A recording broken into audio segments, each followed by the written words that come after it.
Na die slag steel 'n Griek-Hollander die perd. Dan kan ek nie anders as om liries te raak oor die perde wat ons nou deur die geskiedenis ken nie.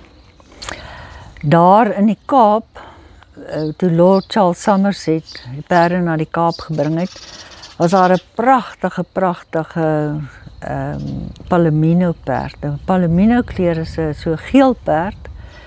En die kleur Palomino, dis 'n kleur, dis nie 'n ras nie.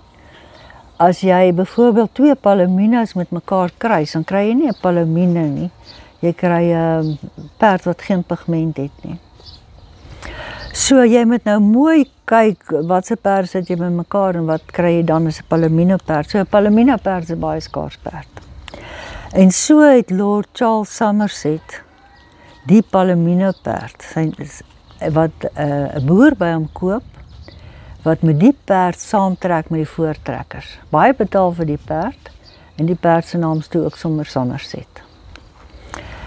En die perd kom op 'n manier in Andries Pretorius se besit. En die perd is by die slag van Bloedrivier. En jy sal nou onthou van die slag van Bloedrivier, toe die slag verby is, toe gaan daar die boere uit met hulle perde en 3 word gewond van daai boere. Andries Pretorius kry 'n assegaai in sy hand en die ander 2 ligte. Maar die moeilikheid was, die Somerset was nie gewoond gewees aan die skietery nie, want die boere het van die perd af geskiet.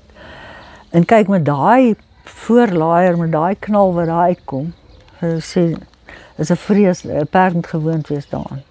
En wat toe gebeur, toe Andries Pretorius uitry met Somerset, toe skiet hy op Zulu, maar die Zulu wil hom toe verdedig en die perd het geskrik en Andries Pretorius is van die perd af. En toe het hy met sy geweer die assegaai gekeer en dis hoe hy die steek in die hand gekry het.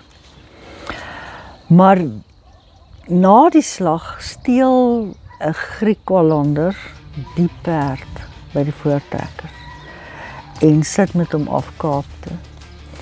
En die Somerset was die perd gewees waarmee die king die Engelse gaan waarsku het teen die Zulu.